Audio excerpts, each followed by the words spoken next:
Alors oui, j'ai un souvenir très précis de cette urgence à s'adapter au changement climatique.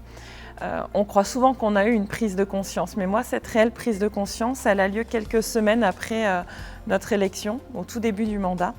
On a une réunion sur la gestion du risque des crues. Et lors de cette réunion, les services techniques commencent par nous déployer une carte sur la table, une grande carte de la ville.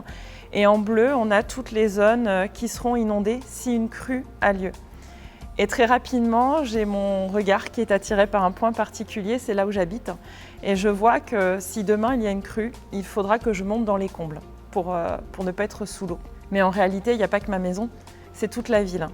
Et toute la ville est inondable et très inondable, c'est-à-dire que l'ensemble des habitants devront monter haut dans leur habitation pour pouvoir ne pas être sous l'eau tout simplement. Mais je crois que, Élodie, toi tu as aussi eu à gérer un risque pour le coup très concret de réchauffement climatique.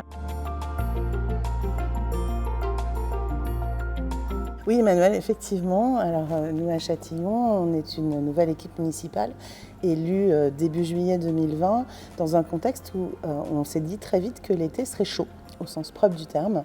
On a vu les températures commencer à monter. On a annoncé une canicule pour le mois de juillet. Donc très vite, on s'est mis dans les procédures de la ville. On est allé voir le plan canicule et on a découvert qu'il n'y en avait pas. Donc là, vous vous dites, en fait, avec des températures qui montent chaque jour, il va falloir gérer le temps court et gérer le temps long, mettre en place des procédures, être capable d'anticiper une crise qui arrive, qu'on voyait à la météo chaque jour avec les appels de la préfecture, et sortir du règne de la réaction avec le risque de laisser un certain nombre de personnes fragiles de côté. Il n'en était absolument pas question. Pour ça, on va faire effectivement la concertation. La concertation, ça se fait, j'allais dire, de 3 manières. D'abord, ça se fait sur le terrain. On ne fait pas de la concertation dans un bureau. On fait de la concertation dans la rue, avec des cartes, avec des plans, avec les habitants.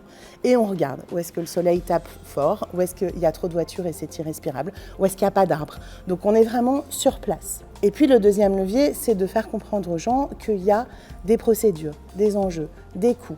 Qu'un élu, avec toute la volonté politique qu'il a, il n'a pas de baguette magique. C'est pas Amazon Prime. C'est pas parce qu'on est élu qu'en 48 heures, on va changer les choses.